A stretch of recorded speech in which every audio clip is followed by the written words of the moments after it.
I saw the best post a couple days ago. There's a couple Reddit forums I follow, and one of them, like I follow a couple financial ones, and one of them is like a crypto kind of based one. And somebody just wrote in there, straight up went, I'm well aware I'm not going to make any money here, and I'm going to lose my money. He goes, I think I just like talking to you guys. And I was like, and somebody else just went, oh, this is just Mary Kay for dudes.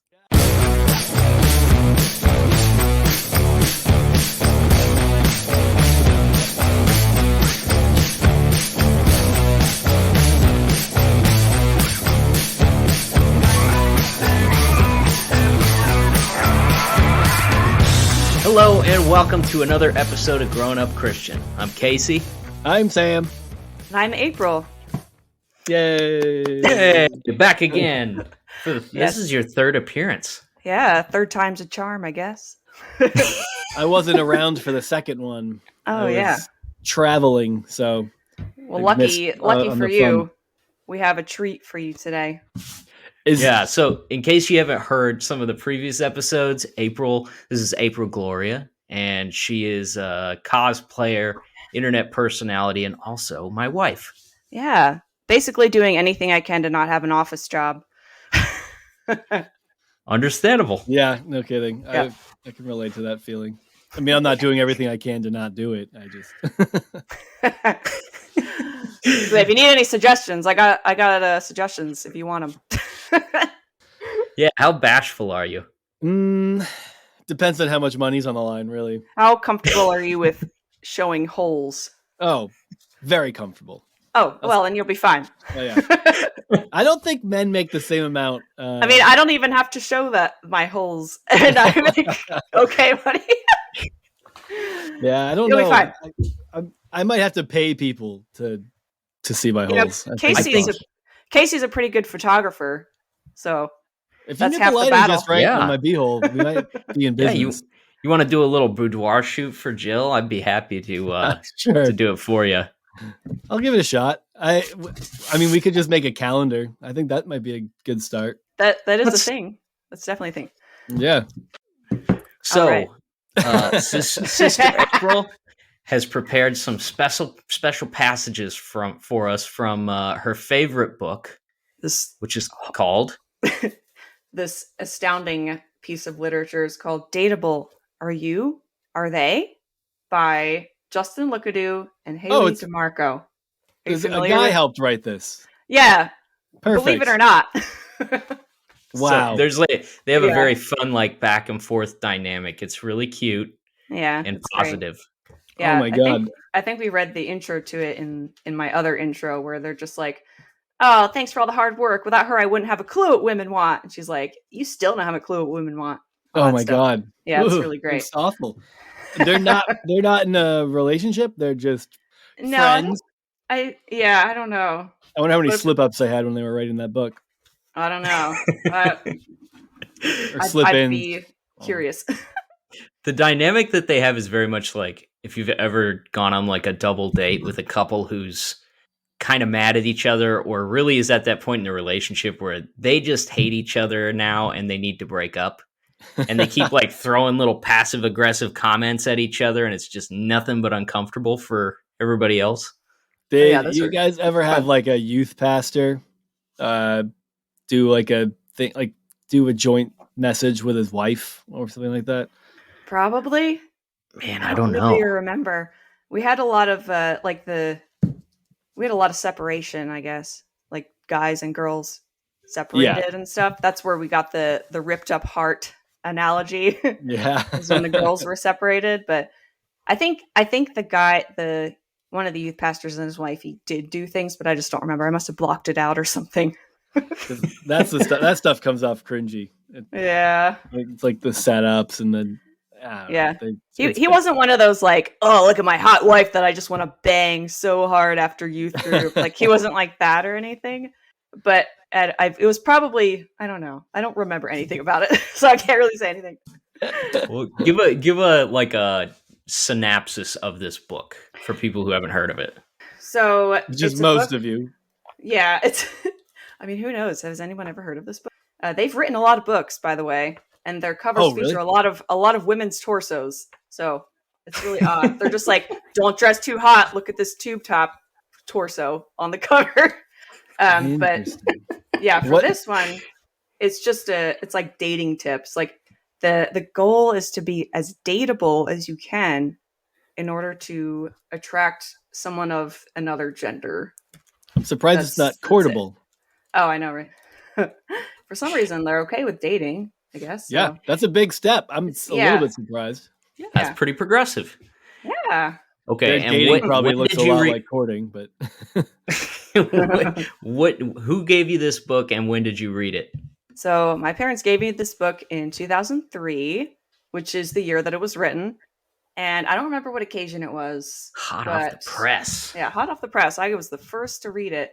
And so I actually have a bunch of my diaries from when I was in high school that I've started to, I read them on my Twitch stream like every week. But I finally started to like make little TikToks about it because they really like it. So I'm like, maybe the internet wants to hear all of my embarrassing details. So they definitely do. Yeah. I wish I had journal entries from my high school years. I didn't do a lot of it, but I definitely had a phase where I don't know that you would call it poetry, but I had a quick phase where I would want to, probably that very emo phase, right? The bleeding heart, yes. I have a notebook of songs that I wrote. Me. We should put those to music. We should make a worship band. I think that's what we need to get. That's what we should do. We should produce some of these because I bet they're absolute bangers. Yeah, there's one called oh my gosh, what is it? You Murdered My Heart is one of them. I have. Yeah, there were a lot of, and there was one it wasn't titled, but it was talking about being like concrete and the sledgehammers in your hand or something, and feelings and stuff. What's my favorite one? Your favorite one? Oh, it's Invisible Boyfriend. Invisible Boyfriend. And so the idea was that there's not like a real person that can fulfill you. There's only God can fulfill you.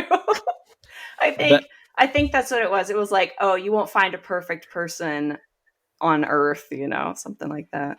I mean, it's not an uncommon Christian premise. Yeah. I mean, it was just worded really stupid. Yeah. Well, that's what's funny about that stuff is like we've talked about it before, but some of the premises aren't all trash. Like the idea that you can't expect people to be your quote unquote other half and fulfill you completely. Like be your own fucking person. But that's only if you're a guy. If you're a woman, we know your place.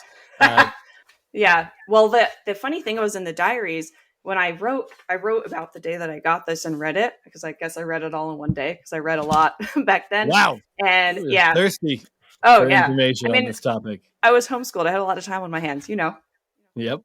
I didn't fill it with reading. But. But so I wrote that I got it and it was about such and such. And I'm a really big fan of lists, and I would write a really long things I would like in a guy list. I don't know. I just liked writing things down for no reason. But after the book, I was like, I read this book. It's called Dateable, blah, blah, blah. And I kind of was thinking that maybe I shouldn't have all these extensive lists because there's not going to be a really perfect person. Like there's no point like writing out your like a fantasy person for you. So you might as well just have like basic things that you want. So I'm like, well, like the rest of us. That's good. Yeah. And the only thing was it also, that's all fine and dandy, but it also, the complexes were definitely rooted in the book that I carried with me for a really long time. Still kind of grapple with sometimes. Yeah. It's weird. Like we found this at a thrift store and I'm like, all right, I can buy this because it's not giving the authors any money, which whatever. But when I was reading, I'm just like, oh my gosh, this is where this came from. This is where this came from. It's so weird how things like stick with you when you read them like in your formative years like that. Yeah, this book has some vile passages. Like it is so over the top. You could tell that what they were trying to do was be like a hey, we call it like it is. We don't sugarcoat it for you. This is the truth. Yeah, pretty Real much. boomer language. Yeah, no, anyone who has that approach to anything is generally going to be leaving you wanting. Yeah. That's not a great personality type. I don't think they were even that old, though. I feel like they were kind of, well, I don't know, I guess. I'd have to look it up, but I don't remember. I remember at Liberty, we were told, I don't know if it was we collectively, but me and a group of people at least, there was like this, I don't remember if it was in a church service or a class or maybe a prayer leader thing. I don't know. But it was like, you should make a list of everything you want in a woman. And then you should pray that list every single day and never settle. And eventually God will honor that and bring that perfect person into your life. Oh, I mean, I feel like there was a lot of conflicting messages. Some people told you that. Some people told you no. So I don't know. Some people are like, yeah, you might want to set God up like that. You might find out that he doesn't always pull through the way you expect him to. Right. He's like, man, that's a lot of things you're asking of me. All right. So you've found a few of your favorite passages. Ones that we didn't talk about during the other intro that you and I did. I'm pretty sure. All right. So you get a fresh pair of eyes on it this time, though. Oh, yeah. Yeah, I was going to say, I'm sure there's a couple people that are here that weren't here for that one. So let's see. Hold on. There's a one about, the chapter is called, this is like the least nefarious one, I think. But the chapter is called Girls Shut Up and Be Mysterious. And it's all about just the girl, don't do anything. Make the guy do everything for you. Don't make any efforts at all. If he doesn't meet you or he doesn't do everything for you, then he's not nothing. But basically it's like, it tells you like a bunch of mess ups that girls do in relationships. And one of them is called Girls Pursuing It. And it says, this is the number one thing destroying the balance of guy-girl existence. Girls have decided to pursue guys. Oh my God, our very existence hangs in the balance. I know. They have started calling guys, asking them out, pursuing them at school, chasing them. This totally goes against guys' nature. Sure, we're flattered and we'll respond. We like it. It's an ego boost. And we may even get into a relationship with a girl who pursues us, but we know it won't last because we're not doing anything. There's no challenge, no mystery. Ever heard a guy say, she's smothering me? Translation, she's chasing me, and I'm bored with it. Oh my God. Yeah. I don't even know where to begin. That messed up one of my relationships, which was fine in the end, blah, blah, blah, whatever. But I was just like, I'm not going to make any effort with any of these people. I'm going to wait for them to call me. And one of them never did. Yeah. I never hung out with him the entire time because I was like, well, he's not calling me, so I'm not going to make an effort. That they're not going to. I feel like I would be willing to bet that there's some mixed messages in this book. Yeah, there's some things in there that are fine. Like there's a couple that are like, if a guy cheats on you, don't just be mad at the girl. Like it's the guy messed up, whatever. Like there's a couple things where I'm like, okay, but then like in a later chapter, it just says something completely off the wall. So I'll give him credit. There's a couple ideas in there that are decent, but it's just the delivery is not great in a lot of it. These books present like this formula for a perfect relationship, which almost makes it seem like if you want to trick this person into staying with you, that's what it feels. It's all set up. Like the idea that a guy will be uninterested because there's no challenge, like that doesn't even make sense. Because if there is a challenge, if you're pursuing somebody and you're interested in them, and then you finally get that, well, then that same logic should apply, right? Like they'll just give up on you at that point. That's not like an actual premise that that guys will just get bored because and then move on. I mean, that happens, of course. Like, and I guess that's what they probably get away with in a book like this a lot is there's anecdotes and parts of reality that mirror some of what they're saying, right? Like, of course, everyone knew that guy that just wanted to have sex with everybody that they could have sex with. And I knew guys like that, and girls liked them. And then everyone would be like, don't mess around with that guy. You're just going to end up getting hurt. And then of course they would. And it's like, of course those exist, but they kind of like, they take like the worst possible iteration of every relationship and say that, or every type of high school romance and say that this is what yours is going to be if you fall out of line with our perfect 32-step program. Yeah, there's no room for nuance in here at all. I think it's part of it too is that there's a set archetype for a good Christian guy and a good Christian girl. And a good Christian girl is meek and timid, and she's not going to make the first move, and she's going to wait on it, all that stuff. A good Christian guy is like stalwart and assertive and a leader, and he's going to do this, this, and this, and this. And like people just do not fit into that mold. And he definitely doesn't. Teenagers. Yeah, especially teenagers. But yeah. Sorry. Yeah, it's just I don't know. I just think it's dumb to like pretend that all people, whatever the category is that you're looking at, are exactly the same. Yeah. The rest of the chapter goes on to say like, oh, don't plan activities. If a guy wants to hang out with you, he'll plan it. If he doesn't, he's not interested. Or don't pay for anything. And of course, don't have sex. Don't pay with your body. And especially don't pay for sex. Especially don't. Is that what they say? Is don't pay with your body?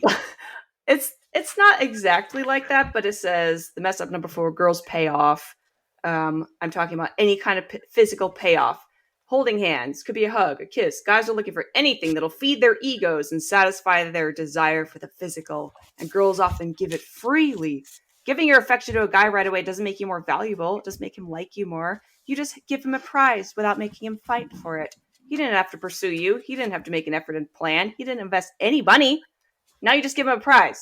Invest kiss, a hug, money. Whatever. You're an investment. You're a financial investment with reasonable payoff. After you've had enough dinners, enough lunches. That's like the analogy where they're like, oh, if I put the coin in, or if I push the button, the sex will come out. If I do this, then I'll get what I want. Like a little vending machine. It's so romantic too, isn't it? Like it's great. Just free flowing and natural, like, it just has to make you so distrusting. Like that's what's out there. That's what's out there in the world. This is what's out there, and there's a few anomalies, and there definitely have to be believers. But be careful, because even believers fall in these. It makes just being a horny teen like this nefarious, evil demon lurking in the corner. Yeah, and instead of just like you view all the dudes around you as just like these predators that are just waiting to take advantage of you, and you can't trust them to do anything without an ulterior motive. I conquered you for my ego because you gave me a hug, held hands. I'm guessing there's very little mention of how women find pleasure in their relationships or even sexually. Yeah, I don't think they really go into that whole thing. Because they don't. Let's be clear. I'm making a statement, a very clear one. Hey, you find pleasure by tricking them into marrying you. Yep. That's what you get. Exactly. That's the payoff for you. You shut down your emotions, you shut down your sexuality, you suppress that shit for decades, and then on the wedding night, you just spread your legs and let them go to town. Push the button, and it's fine again, right? Yeah. And you'll love it too. You're gonna be like, "Oh, I love this. I love it. It's not gonna hurt. Jeez." Fukushima-esque meltdown.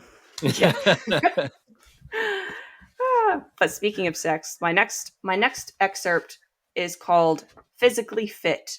All right. And so this chapter is called How Much You Put Into It Determines How Much It'll Hurt When It Ends. And this is speaking of it not hurting, right? Right, exactly. So even if you do everything right, it still hurts in the end. Jeez, can't win. All right. So it says, the more you pour into a dating relationship physically, the more it'll rip you apart when it ends. Okay. Okay, blah, blah, blah.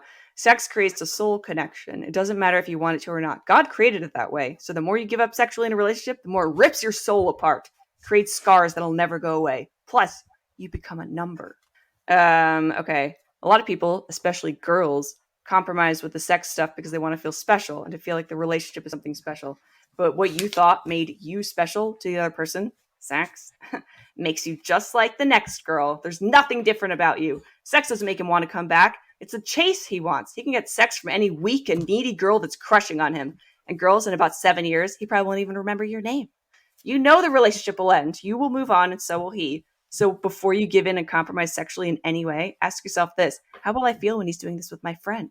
That's right. Whatever you're doing with your boyfriend, he'll be doing with someone else. And even worse, ask yourself how you're going to feel when he's doing this with a girl that you can't stand. Oh, the conclusion. Okay. Because I'm going to skip a little bit. This is the epitome of slippery slope. Like, this book was written on the slipperiest of slopes. Oh, yeah. Tobogganing down the slope, writing the book as you go. This is like Olympic bobsled team slippery slope. Yeah.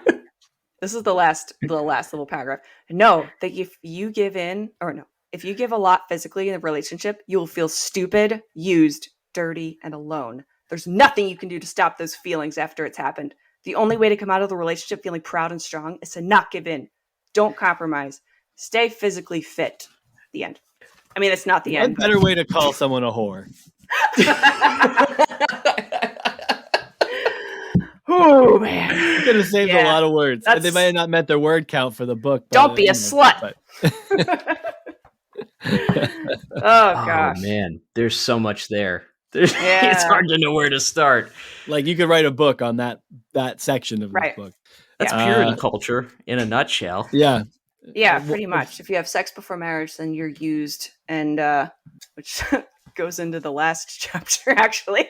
It's just wild, like, because obviously, like, some of their audience, I don't know what their aim is necessarily with the book. I'm guessing it's to keep people pure, but they have to understand that a lot of people who are going to be handed that book are people who, I don't know, maybe their parents just found God or some shit. Whatever. Like, you're handing this to a 16-year-old girl that's already had sex a bunch of times, and she reads that. And she's like, well, I guess the only logical conclusion is to kill myself. Like, where do you go from here? Yeah, it can be really damaging. Like, I know it's hard because, like, I guess my parents, like, they weren't trying to, like, be, I don't know, nefarious about it or anything. It's just like that, like, the church and the culture, that's kind of what they were all just, like, really, really, really pushing and stuff. So, like, oh no, well, maybe we ought to keep our kids safe and stuff. And that was kind of like the solution, to just go way over and just, like, kind of oversell it in hopes that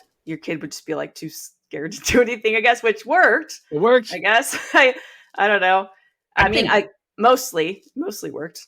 I think a lot of parents weren't even really thinking of it in those. I think part of it is, like we've talked about, there's a tremendous amount of peer pressure in those communities for parents. Yeah. And maybe you as a parent are looking at something like this and you're like, I don't know, this seems extreme. But then you've got extremists that you go to Sunday school with that are like, yeah, well, maybe you don't get it, but do you want to gamble with your kid's future? Do you want to see them crushed and ruined by a boy or by a girl? Like, just err on the side of caution and buy in wholeheartedly. Yeah. Well, what's weird about it is, like, none of these parents, well, some of them did, but plenty of them didn't. Like, I know for a fact my parents partied, like, in high school, in college. They had other partners. And at some level, I know they knew that it didn't ruin them. It didn't make them worse. It didn't damage them. Like, you grow up, you get married, you enter into a monogamous relationship, or they did. Some people don't. I'm not speaking to that right now, but I'm just covering all my bases, I guess. But then you just move on in the same way that, like, as Ben brought up a million times, Casey and I, we thankfully we didn't make the biggest mistake of our lives and have premarital sex, but it's like I can look back on, like, I had maybe like 1.5 other girlfriends. I don't know what that half is. It's just like we held pinkies or some shit when we watched a movie at youth group together, but perfect. But you don't look back on that and think, like, oh my God, that was a close call. Like, I knew at some level I was the quote unquote good enough kid where, like, I was able to just not. I had the resilience to be like, I was scared. Honestly, I was probably just more scared. The more you buy into that message, maybe the more likely it is that you'll stand firm on that. I don't know if it's data or not, but I was scared, so I didn't. And I know if I did, I know now, looking back on it, that if either me or my wife had a previous sexual partner, or whatever, we wouldn't be like in our 30s being like, oh my God, it's like irreparable damage right here. Like, how do we get past it? Like, it wouldn't sit there and matter anymore. But I think it's also like, if you're engrossed in that community, there's probably messaging that you're getting that, like, I mean, nobody's marriage is perfect, and everybody's looking at the things that they're trying to fix about their relationship or something like that, and trying to figure out why and what the cause of it is and stuff. And that there's people in the room that are like, look, he started off on a bad foundation because, you had sex with another person. I mean, you were off on a bad foot right from the get-go. Maybe there's like, at some level, people buy into the idea, but don't feel bad about it. And they feel guilty that they don't feel bad about it. Yeah, like, which is a lot of people's experience. I can't even muster any shame around the fact that I banged Billy Jenkins under the bleachers in a pile of chewed gum. And Funyun wrappers. Which we also used as a condom. Perfect. I'm gonna do that hot sauce Drake style. Oh yeah, just don't use the hot fries wrapper. Just avoid hot fries wrappers. You'll make it out alive. I don't know. I think everybody felt the pressure of purity culture in that environment, and it wasn't just like the kids. I think the parents were probably on the receiving end of some of that too. Yeah, and I was the oldest too, so it's kind of like I was the experimental child. I get not experimental, but like, I don't know. With your first child, you're just like, oh, I don't know how to navigate all this stuff that's happening. Yeah. So it's just it's a fear-based tactic of like something could go horribly right. And of course, as a parent, you do want to protect your kids, and you hear there's definitely more stories of girls being taken advantage of by horny guys than the other way around. So it's not like it's not rooted in this fear that like you could be manipulated and taken advantage of. But instead of like going towards the message of that book, you could focus on things like autonomy and that you have, control over your life and who you are. Yeah, teach them that no, it's okay to tell a guy no, have boundaries, all this stuff, instead of worrying about whether their stomach is showing. Yeah. I don't know what you're getting at here. Oh my gosh. Yeah. Okay. So I have one last thing, and this is kind of the culmination or the climax, if you may, of the this coup de grace. But it's about, where is it? It's about the consequences of sex. What's the chapter called? Let me look at this real quick. If you want to play, you got to pay. All these paid analogies here. Bride price. I get it. Right. All right. It says the truth about getting what you want. And there's a whole thing, blah, blah, blah. It says you want to have, where is it? Okay. Yeah. You want to have a boyfriend or girlfriend. There's going to be a cost, blah, blah, blah. I want to have sex. Get ready to pay a price. You could get pregnant, whatever. Okay. You want to test drive the car? But what's the cost of the test drive? I've heard it so many times from both guys and girls. You don't buy a car without test driving it first. Sounds like a solid reason for having sex. I mean, you want to know if you're compatible before you lock yourself into an exclusive forever type relationship, right? But not everything that sounds logical makes good sense when you really think about it. Let's break down the logic and see what's really being said. It's like this upcoming analogy, I'm sure. It's not as black and white as people think it is. Okay, here's a comparison chart. I'm just going to read left to right, go down. Okay, so it has holding hands is equivalent to looking at the car, running your hands over the hood. Kissing. That sounds weird. Do people do that? Just heavily petting the car? Do people do that? I have if I didn't like the car salesman that was bothering me. I do occasionally lick my fingers and rub them on the window. Perfect. Okay, kissing is sitting in the seat and grabbing the steering wheel, because everyone grabs the steering wheel when they sit in a car. Not the shifter. That's weird that he didn't use that. Definitely depreciate. This analogy could use some work. We should update it. I'd like to update that. Tune up.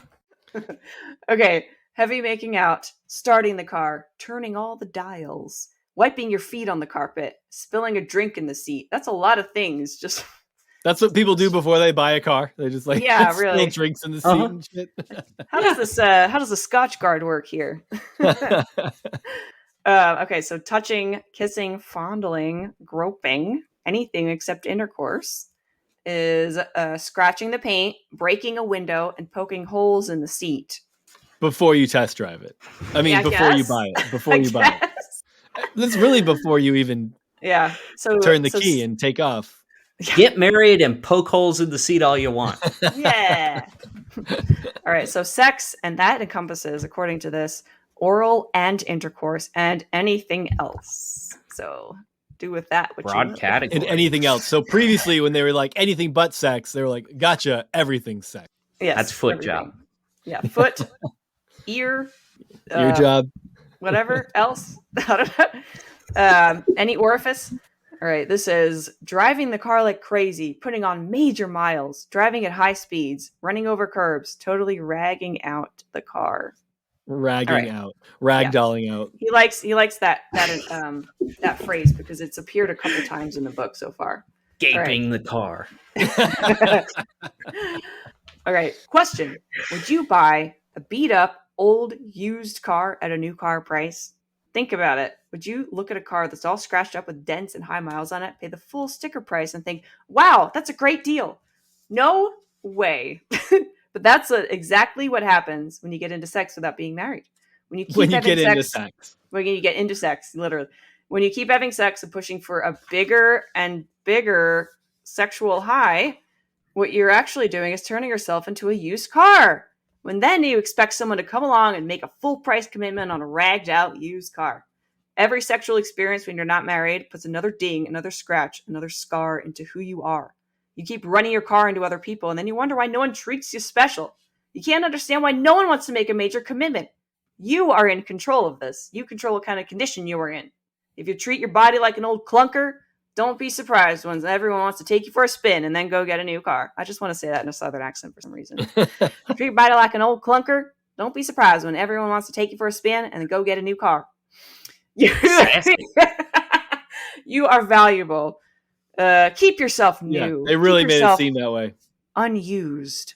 You will be the one everyone wants, and they'll be willing to make the long-term commitment to have you. You will be desirable and dateable.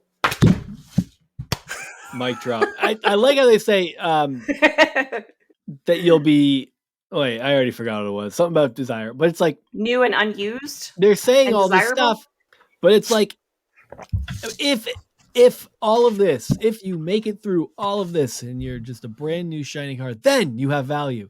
But there is no space for anyone who's reading this that, I don't know, even looked at a dick. Hey, that's real sad and all, but we have to protect the good kids. Oh, yeah. That's it. You're already damaged, so we'll take care of these because there's nothing you can do to fix this. I don't like that they don't talk about how you can become a born-again virgin in this book. I know. Maybe it's in the next one. They've written like 5 books. Does it say what their other books are on the back or any of them? It doesn't, but I remember looking on Google one time, and I could probably... Who are the authors? Haley, Hayley DeMarco, but I think she changed her name to Morgan. Haley Morgan? Haley Scott. What do they call it? Like an intellectual... what is the term from Star Wars, from the last Star Wars movie? Dyad. Force dyad. Yes, these are like an intellectual, spiritual dyad, and they came together again to write the sequel. They're a dynamic duo. So, well, I don't know if he wrote all of them, but she wrote a bunch of them. One is called Sexy Girls. How Hot is Too Hot? And it has a picture of a girl's torso with a tube top on. Not objectifying whatsoever. And then there's one called Mean Girls. Facing Your Beauty Turned Beast. And then there's another one called The Fruitful Wife. Oh wait, no, the sequel I think is called Marryable. Oh, is that different? I mean, I feel like Dateable is if you do all the things in that book, then you should be marryable. Dateable, which would make you exactly, which would make you marryable. What's the difference? Hey, that doesn't sell shitty books. Advice. Yes, okay. Well, wait, this is by Haley DeMarco and Michael DeMarco. So she does have a husband. I can't believe she cheated on her husband with another author. How rude. Yeah, it's called Marryable, Taking the Desperate Out of Dating. I bet her husband was there the entire time they were writing the book. He was like looking over, just be like Jerry Falwell style, just keeping it real in the corner, just like cranking down a little bit. They didn't have a lot of solo in-person writers meetings, I'm sure. Yeah. Oh man.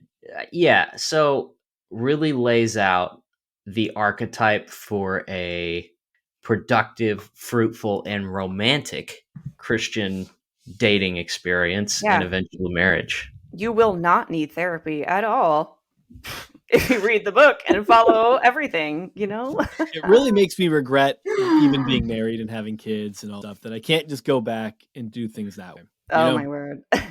Imagine like 33 years old hitting the dating scene. You know what? I would like to put some of that. I would like to put some of that in like maybe a Tinder profile and see how many. I'm dateable according to Justin Lookadoo and Haley DeMarco. Yeah, I would like an apology for you poking holes in my seats and spitting on my steering wheel and whatnot. Yeah, I mean, somebody else poked holes in my seat. Well, wait. I don't know if this is going where you meant wait a second. Oh gosh. Oh my god. What a wonderful. Sorry you had to buy a used car, Casey. I don't like that we all just found out here. Not totally wrecked though. Well, yeah, I'm not totally wrecked. I'm not ragged totally out wrecked. Yet. I think, we're not ragged out. I think Totally Wrecked would be a great title for their next book, though. Yeah. So you're worthless. Now what? It could be a shorter book. Like, maybe you are an old clunker. Like, what do you do if you, like, look, there's a lot of super good reasons to buy a used car. I don't like how much they shit on buying used cars. I was going to say, most people prefer that. Like, we always look I've for ever used owned. cars. I've only owned used cars. Also, what about rentals? That's a great way to try things out before you buy it. And if you get the extra insurance, you can do whatever the fuck you want to those things. So, you can really, rag it out and then you can rent it out to the next person for the same price, right? Yeah. Like we said, taking this analogies to extremes. But yes, they obviously didn't know anything about cars. Okay. I just like to think about how two adults sat down and wrote out that car analogy. Oh my gosh. That's the weirdest thing in the whole thing.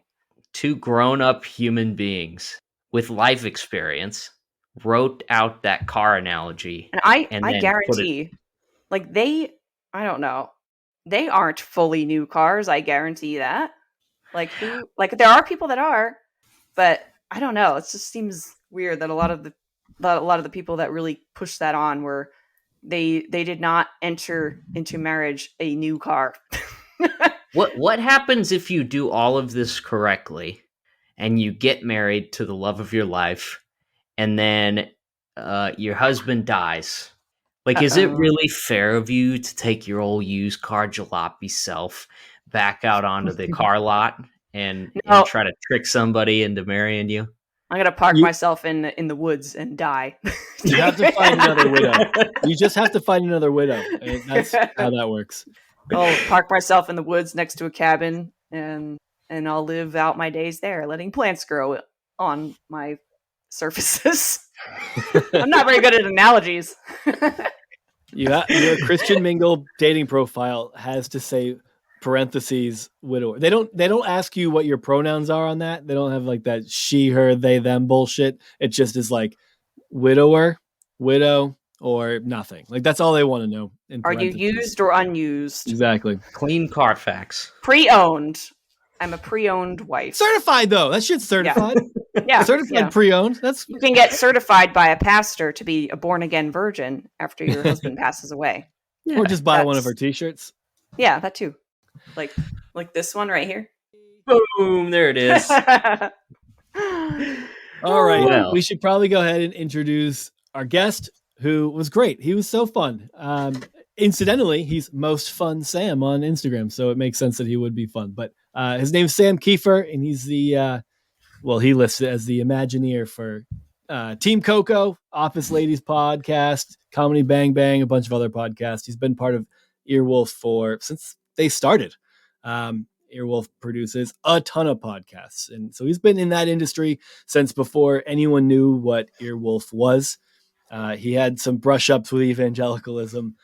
He didn't stay in as long as a lot of us did. He's kind of saw through it a little bit more, maybe a little earlier on, but he has just a good story. We had a lot of similar interests, so it was kind of kicked off right away into a fun conversation. And we had a great time hanging out with him. So I assume you'll all enjoy our conversation with Sam Kieffer as well. All right. Thanks for joining us, April. Thank you. Thanks for having me. See you. Talk about dating. Exactly. Yeah. Oh, 100%. I think it's time for you to acquire the other books in the series. Oh. I should. I need to find them on secondhand. And then I can do lots more fun readings. Yeah, do just take readings on TikTok. I'm sure. Oh my gosh. Yeah. Dramatic readings on TikTok. Yes. Now that we've helped fix people's dating relationships, I think it's time to get Marryable and help fix their marriages. Exactly. We're qualified. What about Stay Marryable? I want a book about what you do when you're in a loveless marriage. Not because I am. That came out weird. But people need that. We need. Yeah, they don't give you maintenance after you buy the car. Stay Marryable. It's like the owner's manual tells you how often to do oil changes, when to rotate your tires, all that kind of useful stuff. So I'm waiting for that book to come out. Yeah, because we don't need people getting divorced when it was entirely preventable if they just had a 100-step program. Yep. April, where can people find you if they want to follow you? If you look up April Gloria on the internet, you can find me. I'm on Facebook, Instagram, Twitch. I stream on Tuesdays, games and stuff. Twitter, basically anywhere you can find me online. Just search April Gloria and I should pop up. All right. Well, thanks everybody and enjoy our conversation with Sam Kieffer. Friends, I know a lot of you out there are small business owners. I know a few of you are musicians or artists. Regardless of which camp you fall into, eventually you're going to want to put out some custom merchandise. But the prospect of getting a design together and going through one of these impersonal, large-scale websites can be intimidating and tedious. And that's why we're proud to be sponsored by Minor Threads.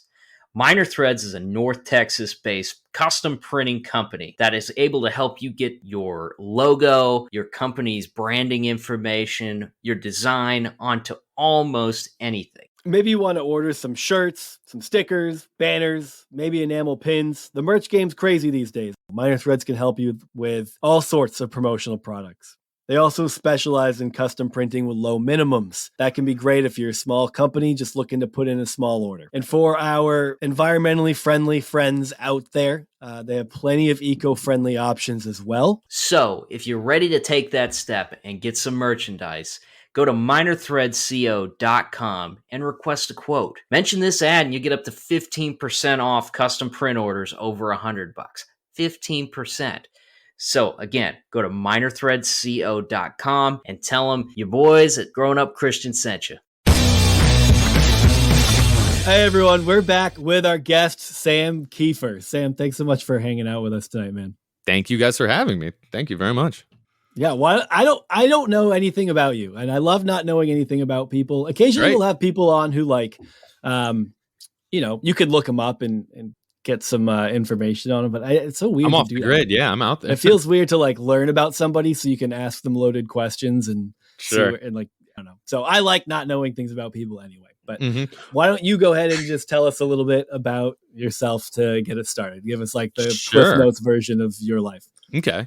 So I grew up, spent most of my childhood in Watertown, Wisconsin, which is whatever eventful. Whatever you're picturing, it's that many people live there. I think this sounds like a bad movie prop joke, but it's real. When I moved away, which is now 15 years ago, they had to physically change the population sign on the town because it had finally gone up 1,000 people after so long of only being it's like a bet, as a movie prop, and then they go hey, we're up to 20, and they had some guy to go out there and weld a 2 onto the metal sign. So it was this real small Wisconsin town. Then I went to college in Minneapolis, got the audio engineering degree, took that up to Minneapolis, a little while, went down to Chicago, discovered Second City and all that fun comedy stuff. While I was in there, brings us up to like maybe a decade ago, which is right when Upright Citizens Brigade was making their mark and blowing up.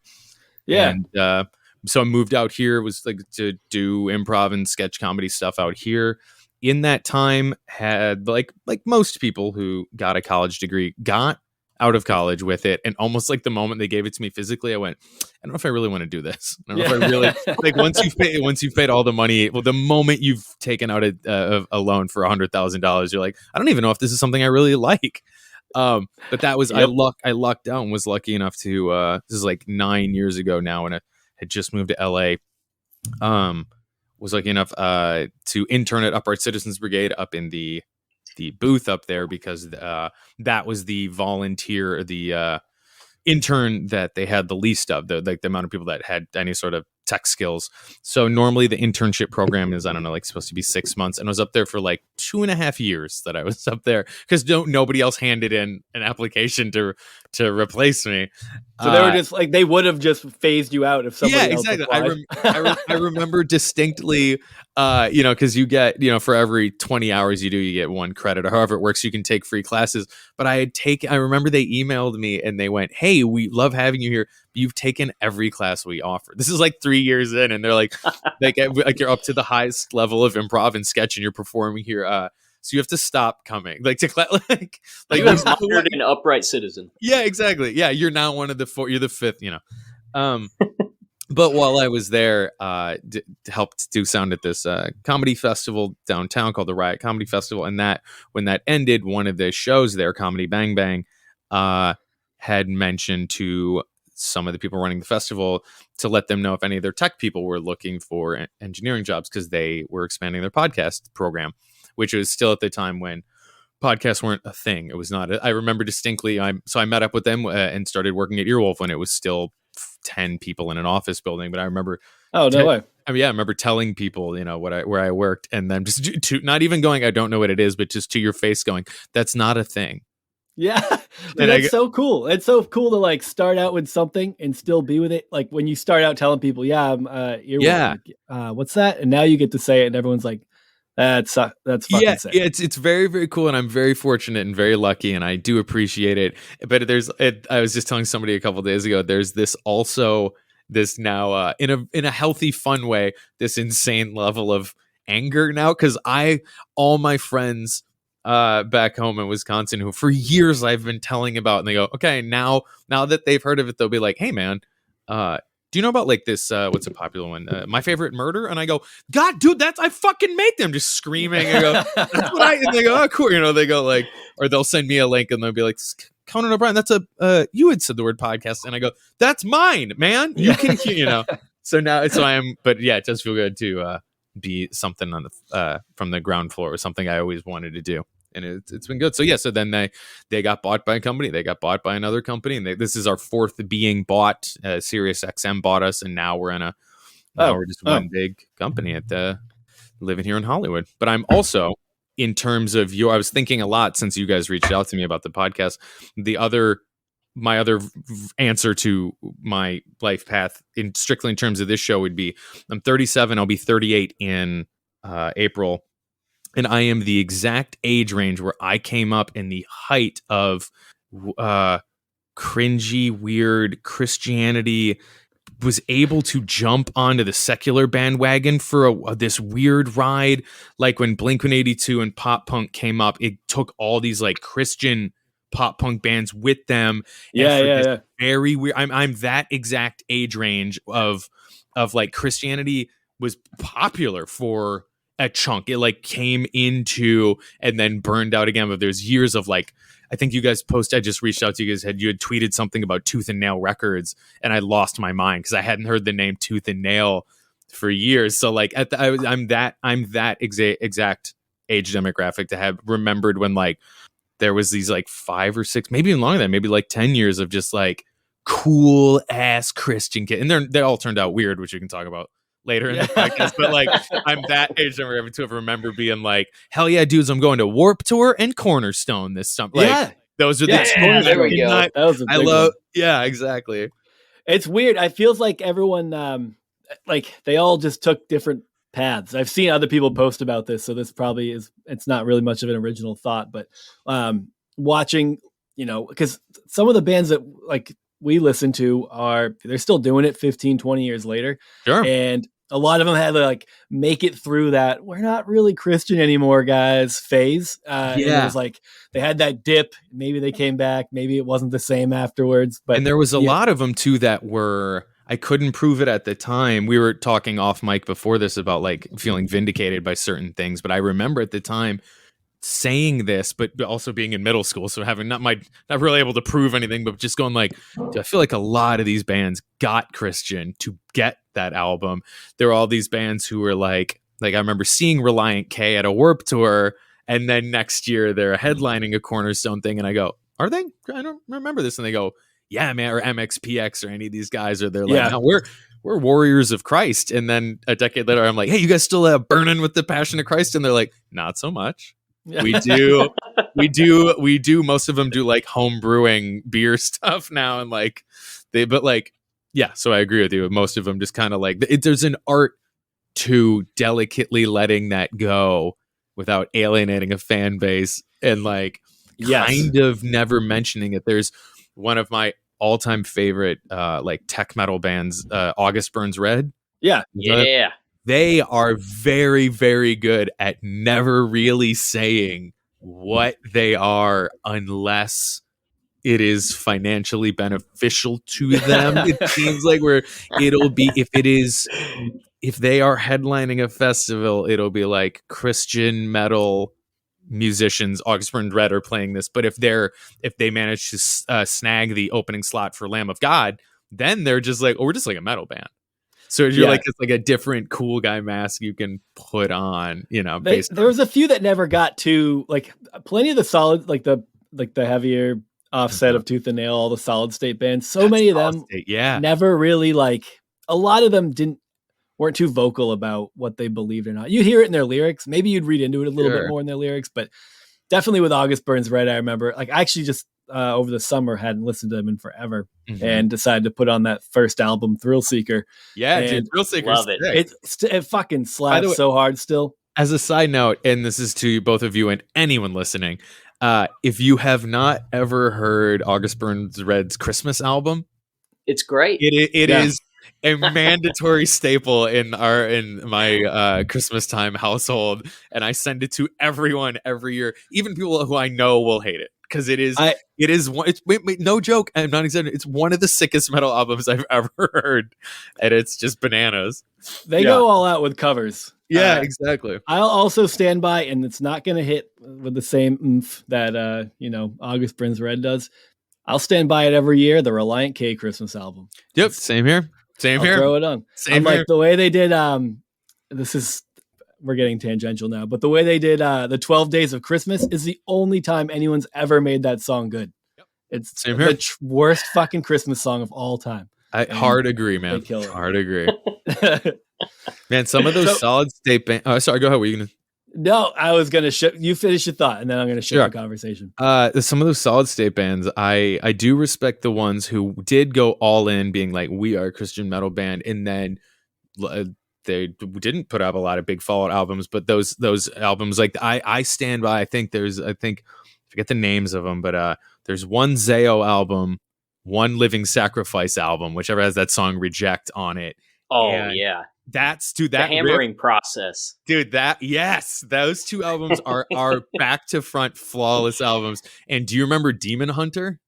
Oh yeah, they were those three are still like just Zayo's The Funeral of God. Was it that one? I think so. Yeah, I think so. There was like a comfortable range for the like how outwardly Christian some of those bands were. Yeah, like because we went to Cornerstone one year. I think it was like 2007 or 2008. Mm-hmm. And I remember like seeing some bands where it was just kind of like a positive message and they talked in the middle. And then there was like For Today.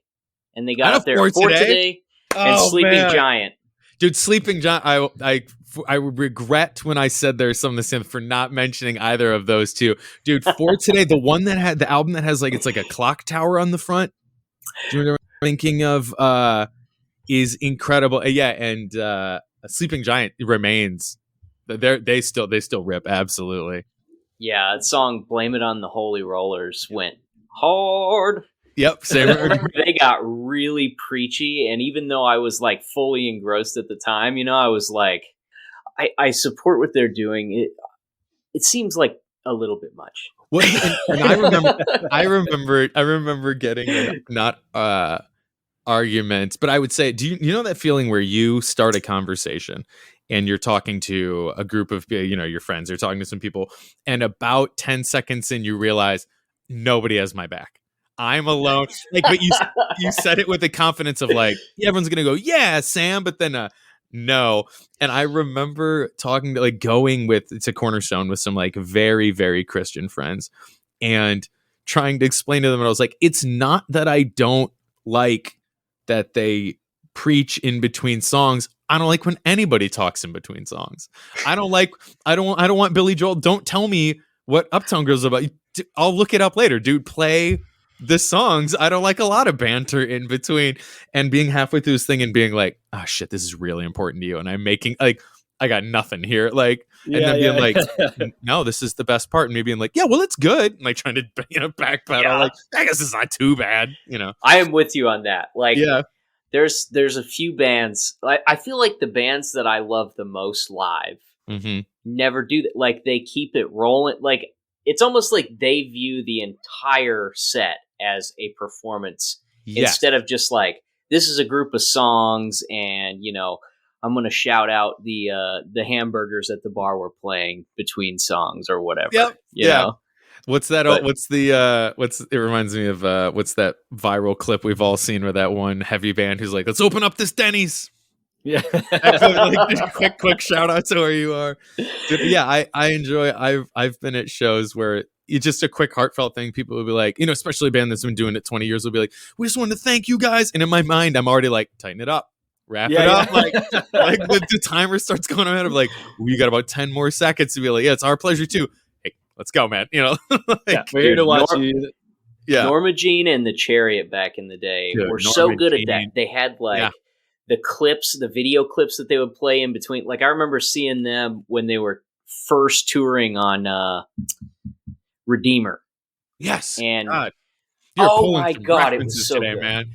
Dude, what was great is like 2 years ago, before COVID and everything, Norma Jean booked a show here in Wichita. I mean, we have like one. Well, we have a couple venues now, but it's not a stop. I know the one venue. I know the one place you go to see shows. Yeah. But they booked a stop here, and it was on the Redeemer reunion tour. It was like a 10-year tour. And so they played Redeemer front to back. Oh, that's sick. It was so great. It was such a fun show, and it was in like this little bar, so it was really tight. And the openers were great, and they were great. It was so much fun. Dude, Norma Jean, one of the first ththings I did during that beginning pandemic when we were all doing like arts and crafts, when it was the pandemic was still cute and fun, was I was like, I wanted to do for years. I was like, I'm going to take the time, and I took all the ticket stubs from. You guys sound like you've hit your share shows too. Like, I just took all the stuff and was like, I'm going to attempt to put it in chronological order and see if I can have some order to this madness. And dude, some of these show lineups, I'll be looking at a ticket stub, it strictly in terms of what we were talking about, where they would add Christian stuff into non-Christian. I look at these shows and at a certain point, they all kind of blend into one show. But like, I remember specific things, but some of them I look at the ticket stub, and even though I was there, I go, this can't be right.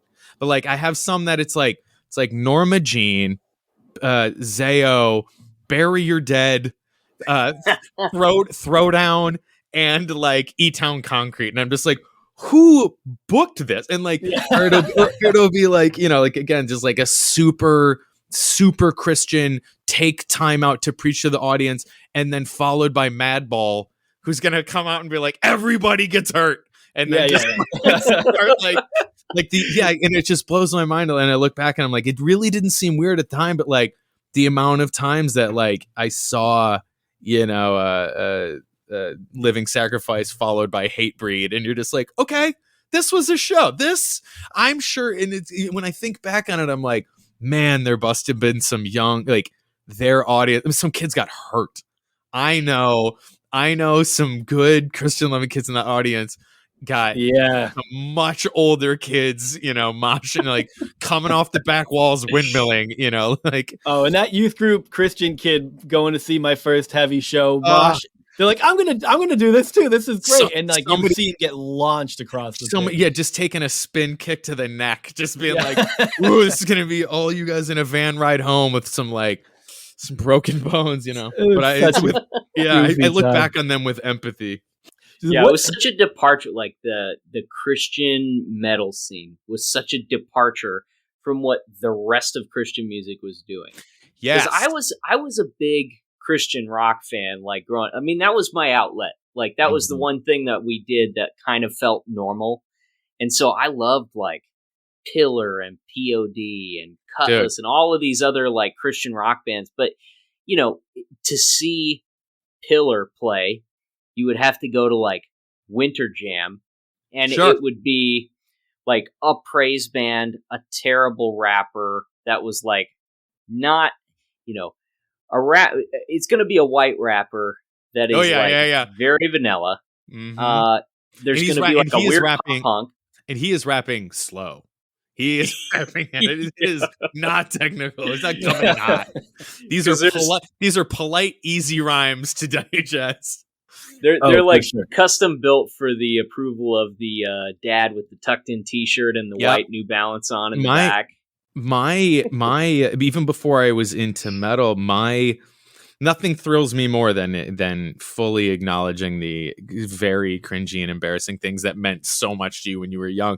And I will be the first to admit, before I was cool and I liked metal, dude, nothing thrilled me more than getting into a car with some friends and driving like far, like 4 or 5 hours to see some good Christian ska. To be like, dude, 5 Iron Frenzy's coming. Nice. With the OC Supertones.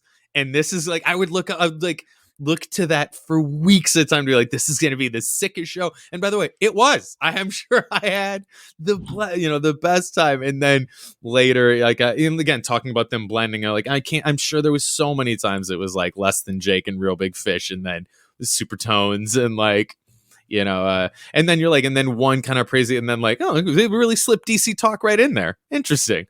You guys, you're very subtle. Very smart.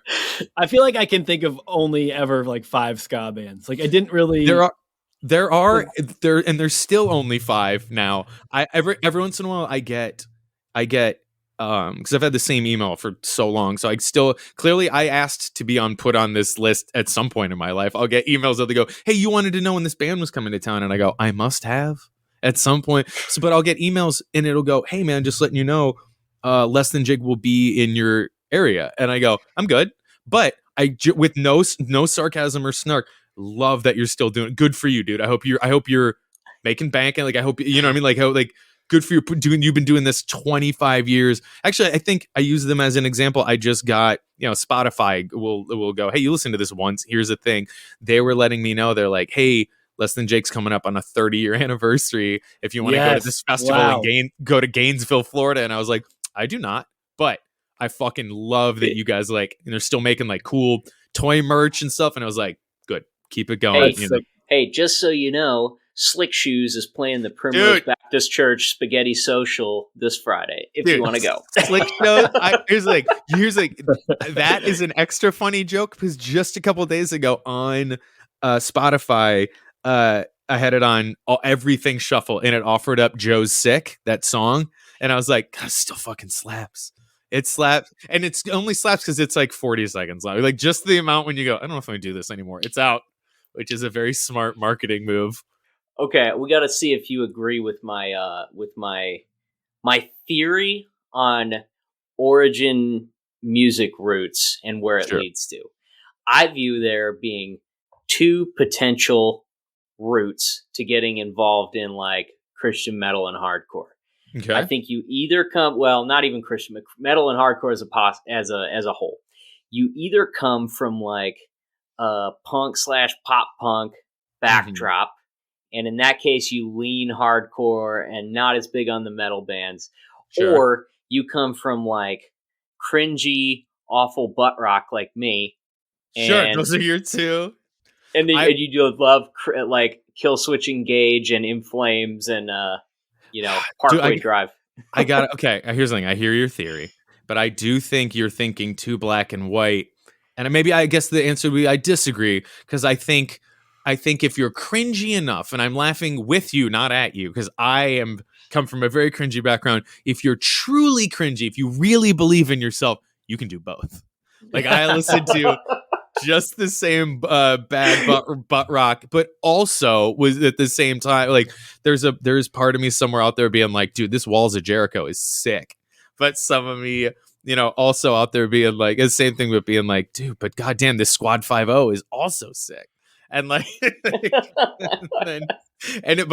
one of my all-time favorite things I'll say to wrap this thing up, that topic up, is I work with 4 or 5 other engineers at Earwolf, and they are all very, very smart, which I don't mean in a self-deprecating way that I am not smart, but they listen to, you can tell they are smart from a distance. I would say, this is about myself, it takes a minute to realize I am smart, because if you were to be given my iPod Shuffle from the beginning, I don't know that I would appear so. Versus they are someone who they appreciated Radiohead's Kid A when it first came out. When it first came out to me, I was like, this doesn't slap at all. Because here's the thing, you want Newfound Glory if you want to get into it. Which thank you. Which by the way was a game changer for me, and I never was able to find my way into Radiohead. And I get it now as an adult. I'm like, I'm going to respect the shit out of it because people who are smart tell me it's great. It's not for me. I don't get it, I guess. And I didn't get into it as an adult, but I also want to be clear. In no way did I want that sentence to mean that I had let go of that other thing. I'll be 38 in April, and I just about 2 years ago drove down to San Diego because Jordan, the singer from Newfound Glory, is a tattoo artist, and he has a shop down there. And he gave me, I can't see it on my lake. He gave me, it's a Frankenstein holding balloons that says "Pop Punk Never Dies." So I'm still in the game, man. Yes. Now. I think if you are truly cringe like I am, you can hold on to that for the rest of your life. It never has to burn out. You can stay embarrassing. Spotify keeps telling me that my all-time favorite artist is Linkin Park. And Hell yeah. It makes me, I'm nervous to say that, but I will stand by it. Yeah, you and it seems like us three in this recording right now. I know how everybody loves to at the end of the year share their Spotify wrap up. I always get mine, and it goes, "Do you want to post it on your social media?" And I go, "I'm good." Yeah, I'm good. I don't need all my one maybe. I don't need all my friends to text me and be like, "Hey, buddy, we saw that you listened to 170 hours of Paramore, but not the good stuff. Now that one album." You only listen to that one from that time. It's a lot of My Chemical Romance for a 37-year-old man, and I go, yeah, I can keep this to myself. We in the venue near me, I live in Massachusetts. Newfound Glory just posted for a big kind of one-day type festival they're doing in June with 4 Year Strong, Piebald, The Lost for Words, Bayside, bringing them all in. 4 Year Strong. I just saw them with. There's some newer bands that are picking up the torch now with State Champs and one other band, and still shredding, still doing it. Yeah, they're still kicking ass, man. They're from right near me. They live right in my area. Oh hell yeah, yeah. So they were always huge around here. But dude, I want to talk about a little bit about your life and how you grew up, the type of Christianity you grew up in. Obviously, you found your way into heavy Christian music. So now that we have an unshakable bond. I know. Yeah, exactly. Yeah, exactly. But with having started that, there's nothing I could say now where you go, that's a bit embarrassing. Yeah. No, I think if it wasn't implied by the music talk, I got into Christianity the way that a lot of kids do, which is Christian adjacent, where you like music, you like a type of music, and then there are bands that I like this, so you like the music first, and then someone goes, oh good, well you know they're Christian, and you go, oh, I guess I do like Christian things, because if you had asked me pre this, I would have been like, no, I am a healthy regular American teenager. I enjoy skating in the church parking lot and smoking cigarettes until a person of authority comes and I flick the cigarette. That's my thing. But being like, man, I guess I was a little turned on, because in the kids, that's the thing I want to be clear on, as much fun is all this is, and they deserve it, to dog on a lot of Christian stuff. A lot of the kids at that time were cool fucking kids. It's not their fault that years later this is going to mess them up. They are victims in this. So they are cool kids, and I like hanging out with you, and we are all just teenagers. So we're just hanging out and cracking jokes. So it's a good entrance thing there. And then that next step of theirs, then going to church with them. And again, entry level church is always very fun. I don't fault them for that. So I was going to church. Then I grew up in the label was just Christian. I didn't have one of those like very specific ones where now when you look back, you're able to go like, oh, that's kind of one of the culty ones. It was just regular Christian kids. But I went to a bit of that, what I would call like hyper cool church, where like so now it's beginning to go from like, man, the music's cool and the people are cool, to like the level on the hot sauce level meter of like, we're going up to like level 2 spicy Christian now. we're like, yeah, they're kind of saying some cringy stuff. We're like, but at this point, it's been like 2 or 3 years I'm in there. I guess I would identify as a Christian. Although when I'm praying, I'm really just going like, I don't know if anyone can hear me. The stories are very nice. Who as a human being doesn't love the idea of like, your redemption's fantastic, and that your Scoville rating. Yeah, exactly. I'm a little hot, but like, I'm like, white and this people is high school? Is this high school? Yeah, this is like end of middle school, beginning high school. All right. And which is truly, no snark aside, the ideal time to strike. Like if you were going to snack a kid, because too young, there's a certain thing, and too old, it's not going to happen. This is like an ideal, you want to be accepted by your peers. This is the time to strike. And make it cool.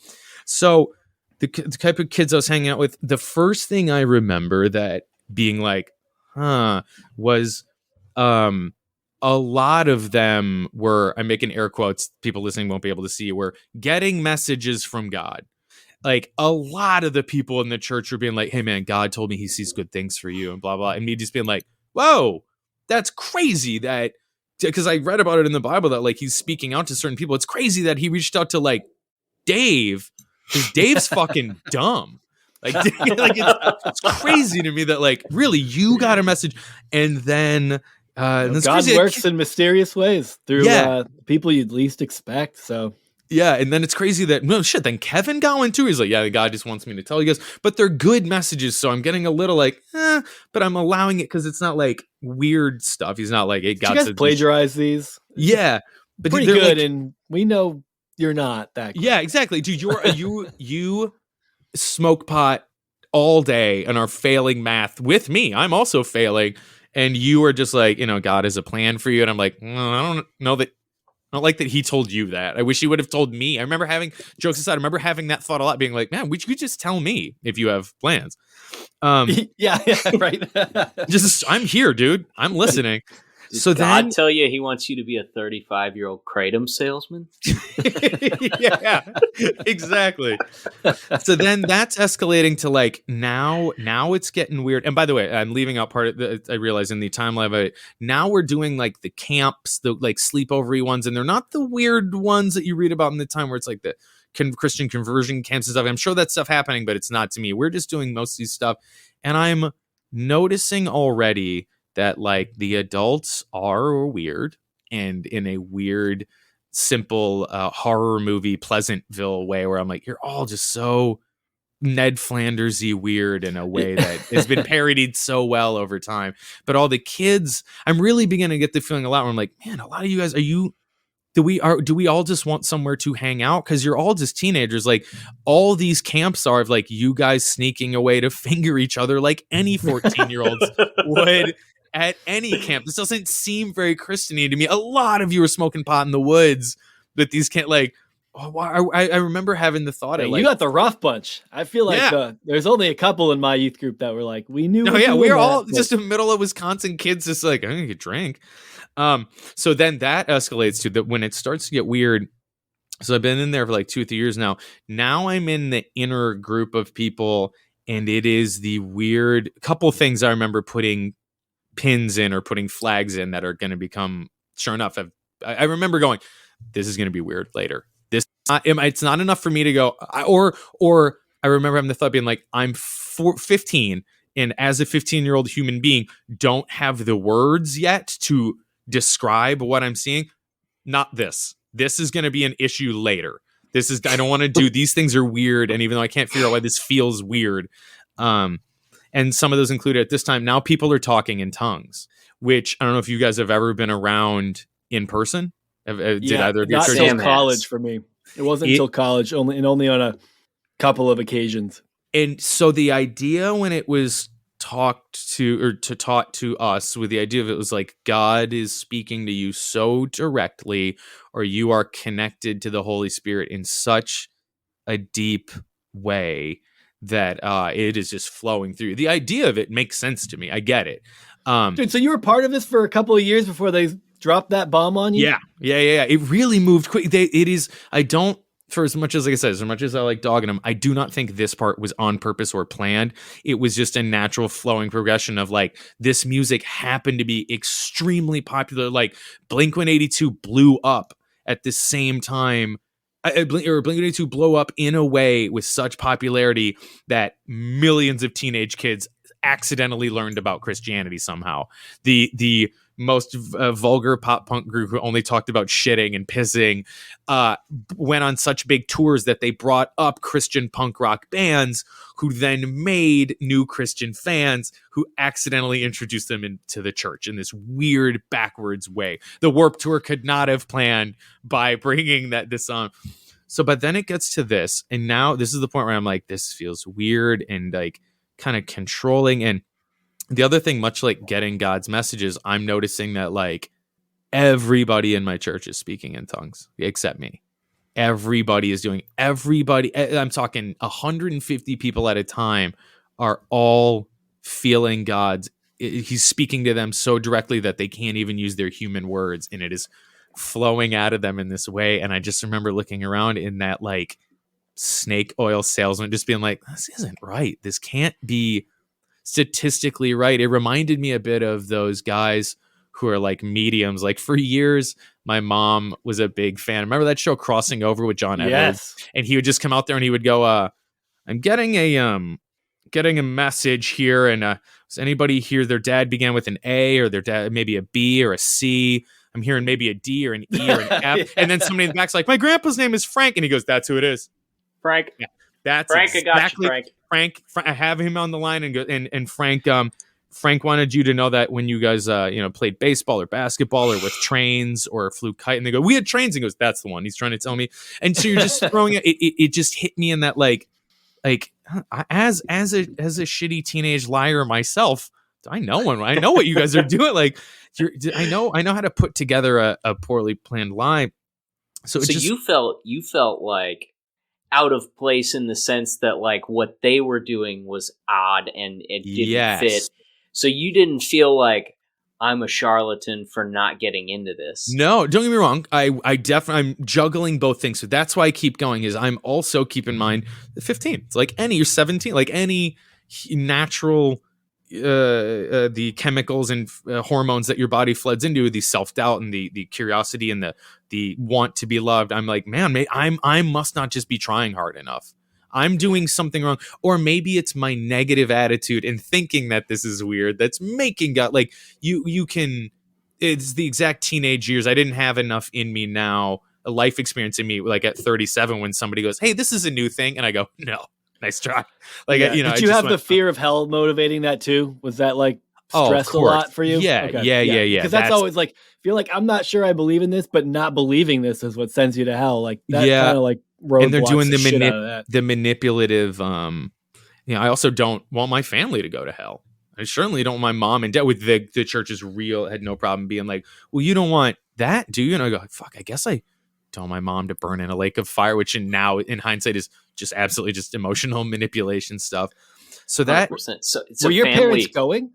No. My loving, wonderful parents. Shout out to Steve and Pat. in Wisconsin had a perfect, I aspire to be them when I grow up, had this perfect level of bullshit radar where I went, hey, I'm doing this thing. And they went, that's wonderful. I hope you have fun. Like that means it's great. It means a lot to you. And I go, do you want to do it? And they're like, no, man.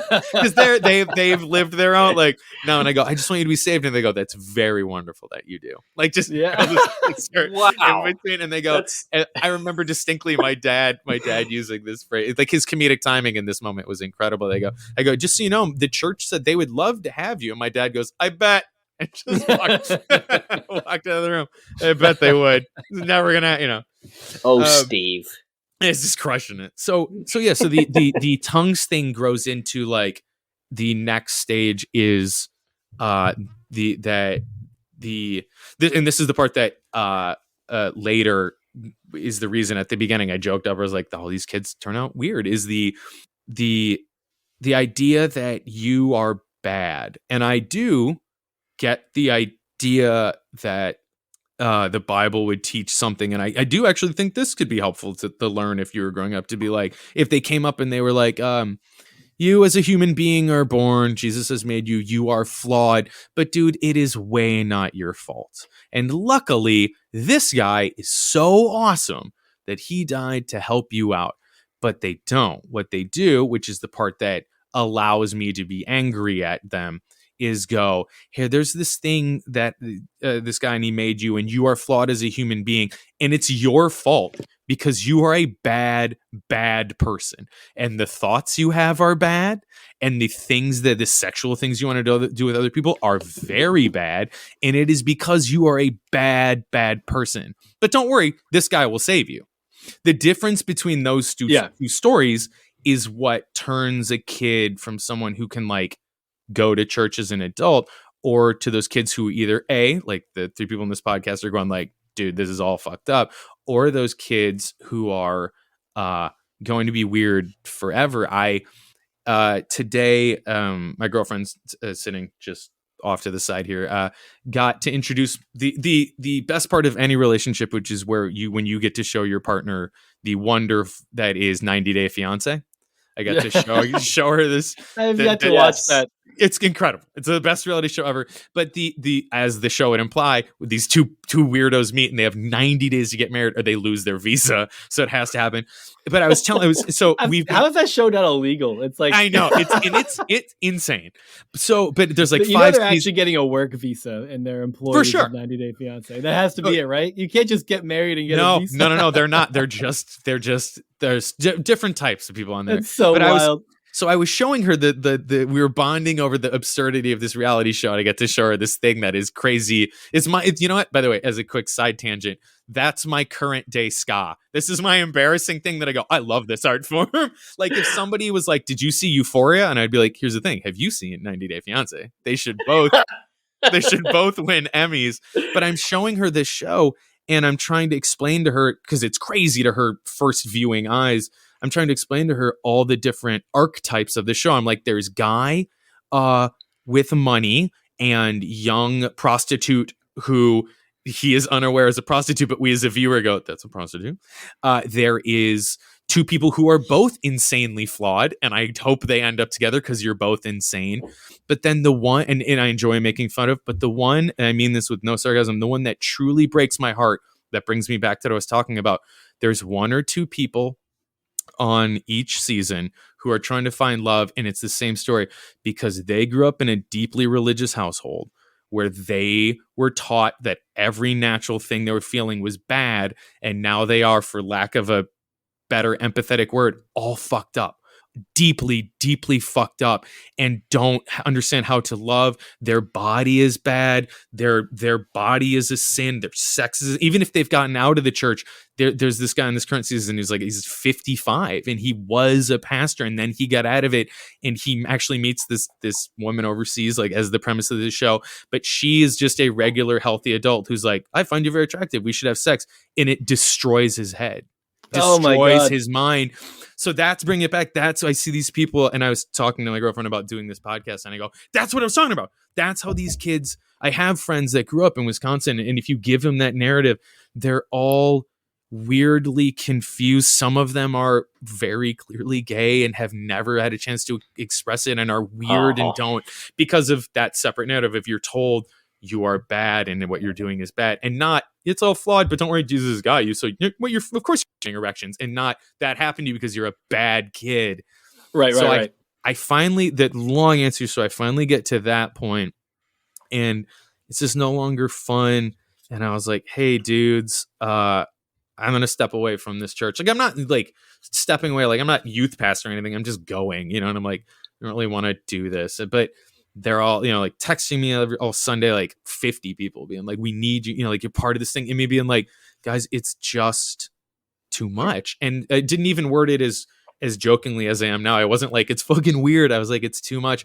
And the thing that sealed the deal for me, you know how any innocent person, instead of going, well, let me explain some of these things to you, when I express these things, they were like, that's because you're going against the church and you are bad, and I was not allowed back.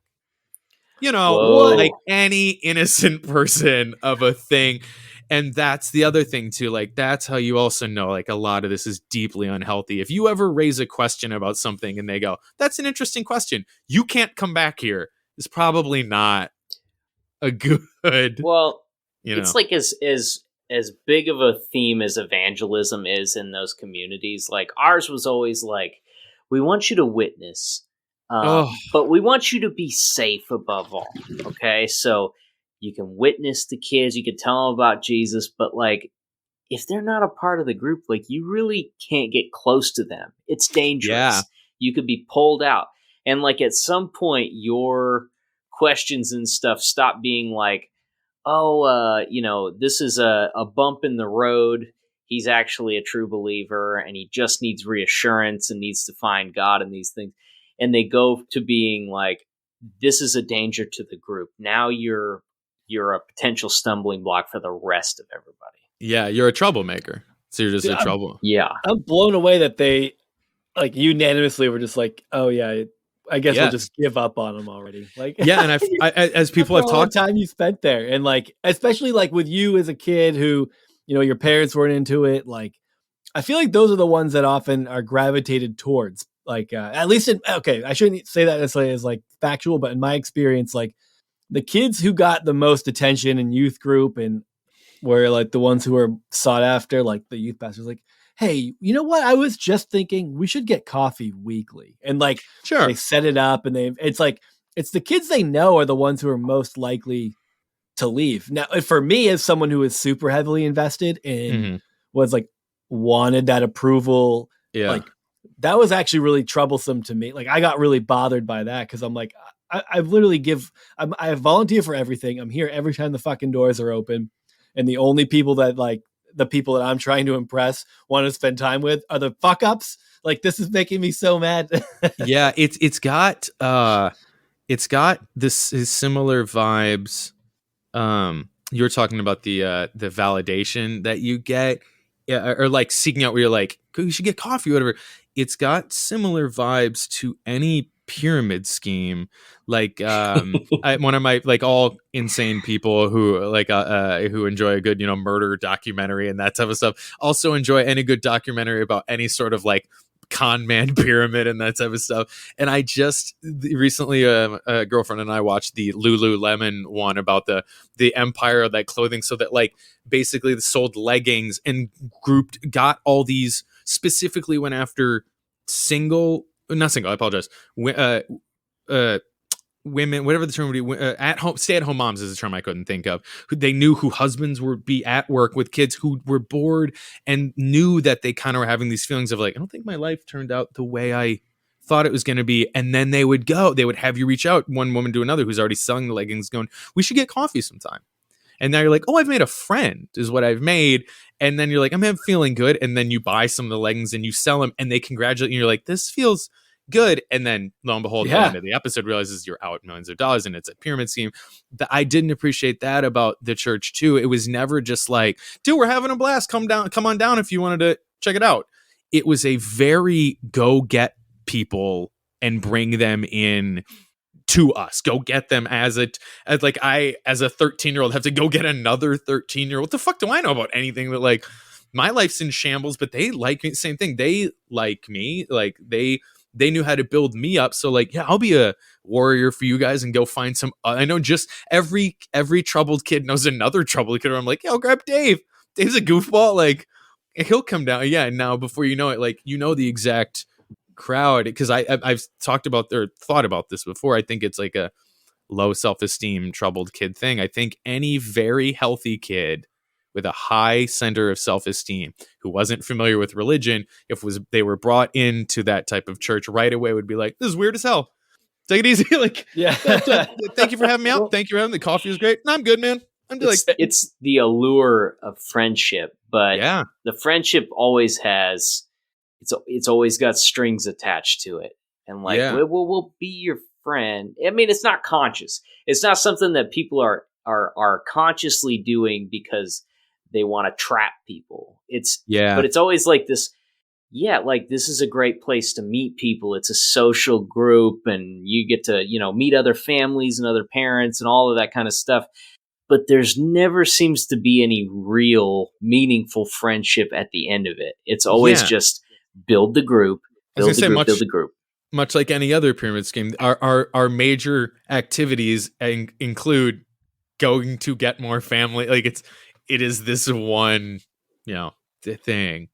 And there were all these kids who were like impervious to it. So your thing, like if your parents were heavily invested in the church and stuff like that, you probably would have just ended up showing up even though you didn't believe in it anymore. Like you kind of felt on the outs, but like I feel like with like the families who had kids who were very heavily part of the church and their kids were in the youth group, it was like they're going to be there every Sunday. They're going to show up for youth group most of the time because that's what their parents want them to do. But like they kind of have this developed. No, okay. I also want to preface this by saying I think there is a healthy way to do religion. And I think that like if you're one of those, you can be one of those kids who goes, yeah, I'm into this, and then stays into it, and that's fine. But there are also these kids who had like a health. They had a healthy sense of self. They kind of like in that they were able to be like, this is who I am. I'm here, and that's fine.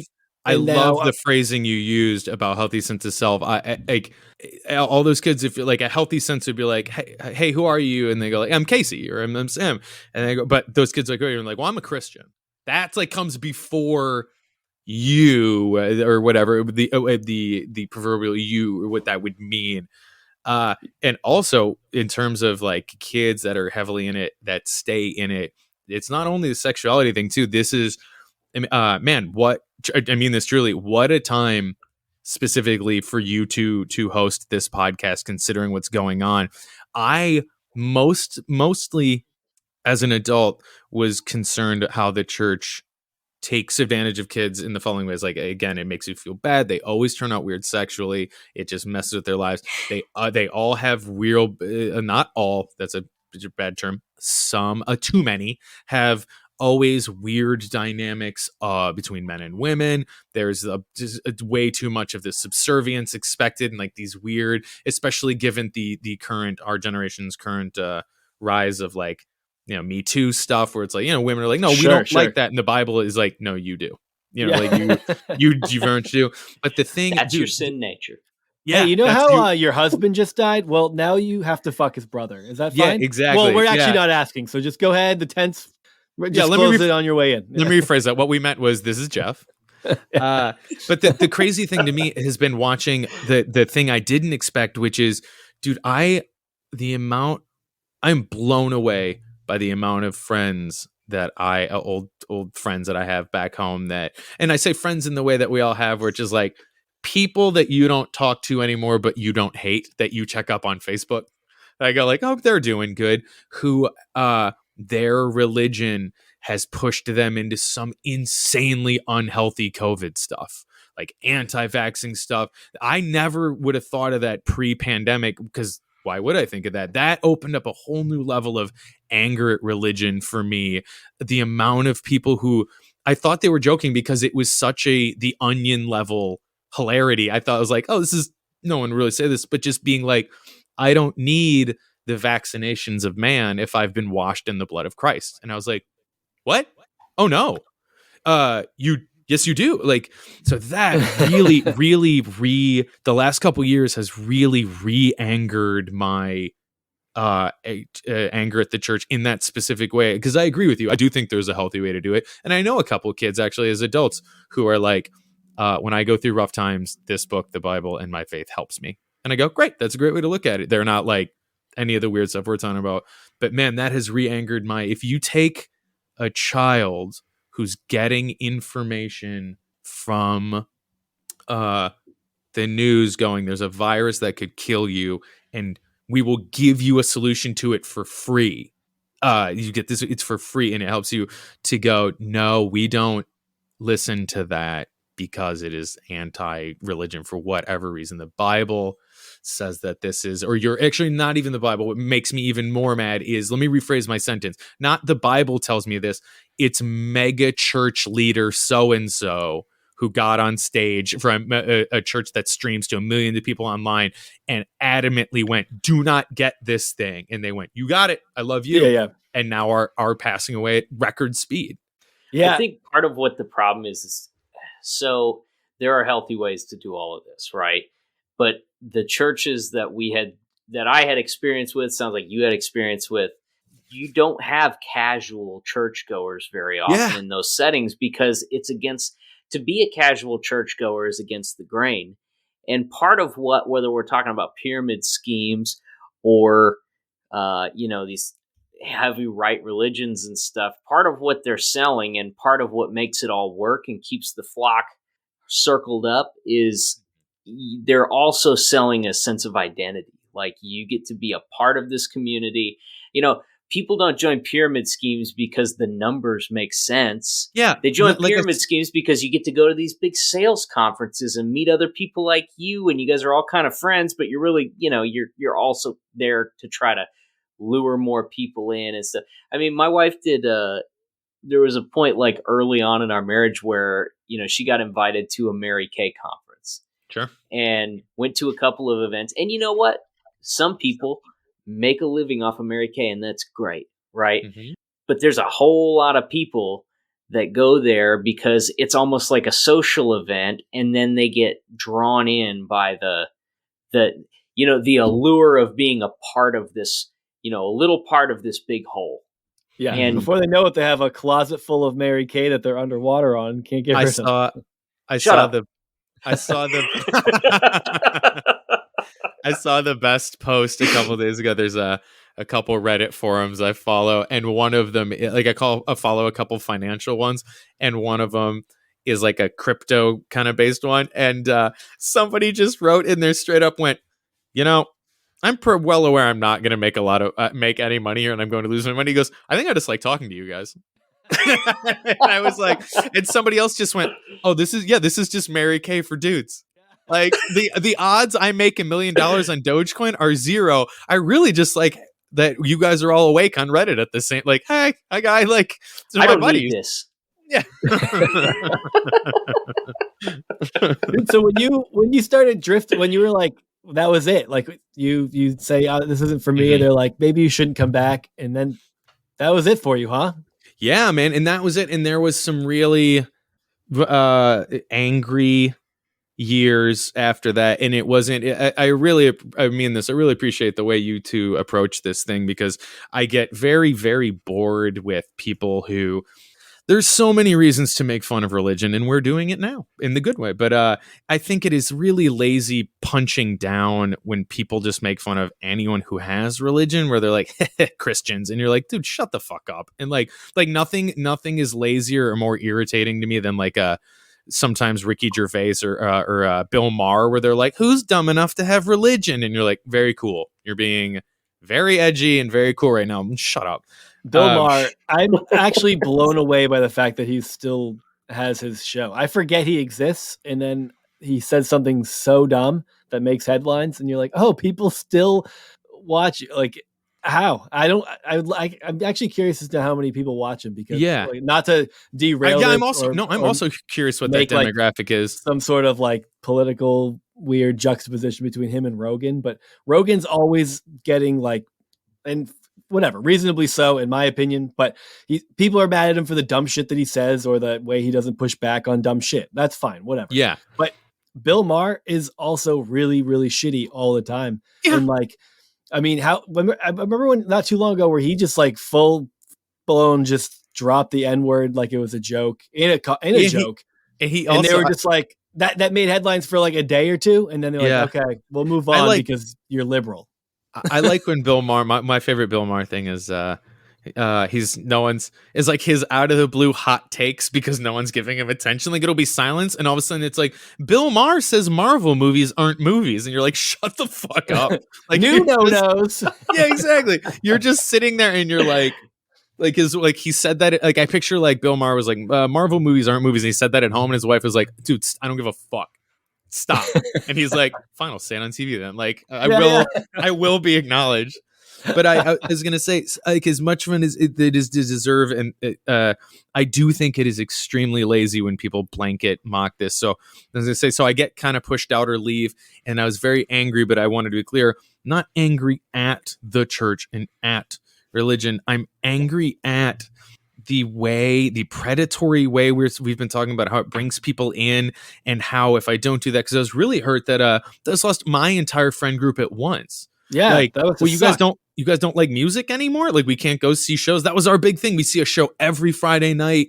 I was actually really getting sad and kind of like looking back on life in a healthy way, sad, and I was telling you, putting all those ticket stubs in order, just being like, man, there was this year streak, like, God, we saw some incredible shows. I don't talk to any of those dudes anymore. They all grew up to be a version of the things we labeled today, which is like their guy who turned, even if not in the church anymore, they all have insane weird egos and make big weird posts. Some of them are anti-vaxxers, some of them are they were talking about the guys who have weird sex is a sin thoughts now, and that's all bumping around in their head. But all of them, even though we're all pushing 40 now, still retained that thing. If I reached out to them now, they would be like, no, we don't talk to you.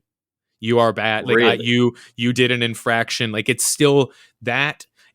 So I was mad at that, and like this, it's like not mad at religion and the things when it's done well. Mad at, like, I guess if it should put it in a real hippie way, religion as handled by man, like by flawed human beings, like bringing into like, this, I don't know, we all just brought us in because this like gives you power. You like performing up on stage, like doing a big packed Sunday service is filming an hour-long stand-up special each week. You get that. You walk on stage and you're like, what's up? Everyone claps. They make their jokes. They're really exactly. You're doing your bits, your bits that crush, and like you want to keep that power going. That's why nothing thrills me more. And I'm gonna put words in your mouth and assume the same for you guys, but nothing thrills me more now than like a new episode of Righteous Gemstones or something like that, where you go like, this, you have perfectly captured what I was mad at, and that. So yeah, so I that was really angry for a while, but then had the good what's the word, outcome to the story, which is then moved to Chicago and realized from being in the church and being religious had only met one type of person. So then got to do that wonderful thing in my early 20s where I just moved to a city and went, I would like to meet all the goofballs, please, all the weirdos. I would like to build a lovable group, and assembled, like any good comedian, assembled quite a crew of wonderful, what I would call healthy degenerates, or like what I would say the reverse of the kids I met in the church, which is like very, very good on paper, but did not actually care for me, versus the secular kids I met who are like, Dave is a moderate to severe cocaine problem and the only one who showed up to help me move the other day. Yeah. That's the only actual friend. Like, yeah, Kevin steals a lot of things, but he also gives you the things he steals. He's a good friend. Met their church. Dirtbag Robin Hood. Yeah, exactly.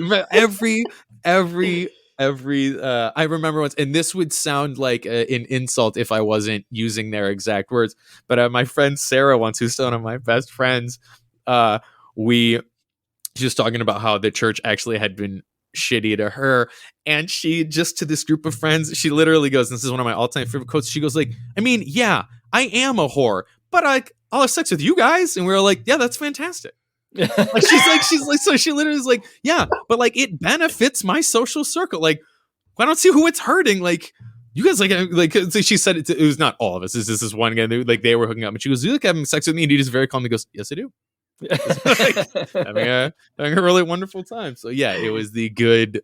Yeah, like the dirtbag Robin. I appreciate this interaction that we have together. This is fun. Exactly. Yeah, or to not even use that term. Another guy in the group he was like, yeah, I know the church wants to make me feel bad, but like I know drug dealing isn't a good job, but like you guys get free drugs. And we're like, well, which by the way, thanks again. You are like we all meant to tell you this is great. You know. Well, there's a problem with circles, like fundamentalist circles of any variety, whether you're talking about politics, religion, you name it, where the most extreme person in the circle sets the pace for everybody else. And I think that there's no better way of like encapsulating that than like you mentioned Christian camps. Mm-hmm. Christian camps are weird, not because you're there with weird people, like you're there with a bunch of kids like you. They're weird because my dad, who's a normal guy, is not taking a week and a half off work to go be a leader at this Christian summer camp. Mm-hmm. It's Terry, the weird guy who doesn't really work, but isn't really in a church and seems to have a strange relationship with two of the dudes there because they're getting into bodybuilding. Like, and he's a photographer and he likes to oil them up. That's the guy that's the leader. It's gonna be weird. He's in charge. I've first off, hard agree. I've said this many times. I wish in hindsight, I wish my dad could have gone to one of these, and not because they were doing anything like super inappropriate, like they're like molesting us. In fact, I wish he could have gone because it was so light, just the basic where he would have been like, hey everybody, and my dad would have just been like, turned to me and been like, this is weird as fuck, and I would have been like, thank you adult, thank you. And he would have been like, this is fucking wild. Like, nah man, like to get there, I know for a fact, they would have been like, now everybody, we're gonna sing, we're gonna do a worship song, and my dad would have gone, I'm good. I don't want to sing with you. And people like that can set the tone. It's so like with like Case would say, with like the more extreme person sets the tone. Like you go into these spaces and it's just like whoever's standing up there sets the tone. If like people don't get into it, they're like, well, I don't want to be the one not doing it. Like when we had Christian Nightmares on and we were talking about we played the clip of the dude who I forget his name. He's got 3 names and he's a dork and he's like super sexist. Mm-hmm. And he just like makes his joke about like how not every woman can look like Melania Trump, blah, blah, blah. Like women shouldn't wear sweatpants to Walmart. He's just being a shitbag. Sure. And, like they're all just edgelords. You can, and you can almost sense the discomfort in that room. Like not everyone in there was along for the ride, but nobody was going to be the one to be like, fuck this, I'm out. Like they all just like, and that's like, by the way, that keeps it going. That's the baseline. That I think I have when this ends, I'm gonna forward you guys along. You guys got to have my buddy Dean on. Dean had the good we've talked many times. Dean had the good version of religion. Dean is black. He's an actor. He's out here, and he many times I'll tell him stories, and he'll go, "Man, all it would have taken was one black parishioner." He's like, because he grew up in the South, and I thought about it. And I was like, they are always heavily white. He grew up in the South with like a Baptist. Like the way he describes it, he's like everything you see in the movies is like it was that in the best way, like supportive and the singing and like it was just this normal thing. And like he's like any of those 3 names, someone being like, it's a woman's job just to be subservient. He would have been like, the fuck, from the back, like he just stood up and been like, nah, thanks, man. Or he's like, he said, what were we watching? It was one of the I can't pull names tonight either, but there's one of the mega church people was in the news. He had said something, and we saw someone's looking at their phone and held it up and like read this news thing. And we were at lunch, and Dean was like, he just very calmly goes, my mom would have beat that dude's ass. She's like, just his, he goes, just his fucking face, like his smug, shitty face, like, or use the Melania thing. He's like, if we had been in church and they were like, not everyone can be as beautiful as Melania. He's like, my mom would have beat his ass, like just walked up on there and taken the mic and been like, explain what you just said. Yeah, like shut the fuck up, you know. Yeah, but yeah, it's right. a particularly honestly, like it's a particularly white evangelical problem. Like, and that's why when you split the polls at the end, like a lot of time I try to be specific when talking about evangelical Christianity and its effects on us by prefacing it with like white evangelical Christianity, because if you split it between white and black evangelicalism, it's literally like, I mean, it's polar opposites when it comes to like voting demographics, social issues on just about everything. It's because the extremist black conservatives are Jehovah's Witnesses and they don't vote. Yeah. That's what it is. I just figured that out. I don't know if they have that many. Is that what's their numbers like on they have a big black congregation. Interesting. Just one? Yeah, just one. Okay. But it's I don't know anything about this. But I making up statistics. I do know I haven't thought of this in years. I remember there is a lot of like, you're right, a lot of these things, especially in the Midwest, are very like are very white, and when you look out at the big mega churches, it is just a sea of the cliche blonde white woman and the guy, and I know we can all picture him. I know the haircut the guy has and the whole thing, and the perfect amount of kids and the golden retriever. And what is the perfect amount of kids anyway? I believe it's two are about the same height, and there's one smaller one. There's one that's raised. Perfect. No, that is perfect soft hair. Yeah, you know that's exactly the family I'm describing. But I when I think back on that now, there so many of those words are interchangeable, where they would just be like a lot of like keeping the religion clean and pure. It's I don't know if on purpose, but it's a very easy white powery overlay to like what you consider clean and good and simple in the church is the 1950s version of it. You are describing a nuclear family. It's interesting I said nuclear, right, and then fuck up family. But then like you what you want is what you're describing is basically, let me put it into other words, is you want this sin out of our community. What you want is you want it to stay clean and white and good and quiet and purge nice it of cultural influence. Exactly. Because white's not a culture. And listen, before we get then too serious, explain Blink-182, okay? Then whether I've said this before, I want to make T-shirts that say if there is no white culture, then explain the Warped Tour. But like a tongue in cheek, like, well then, what? Good.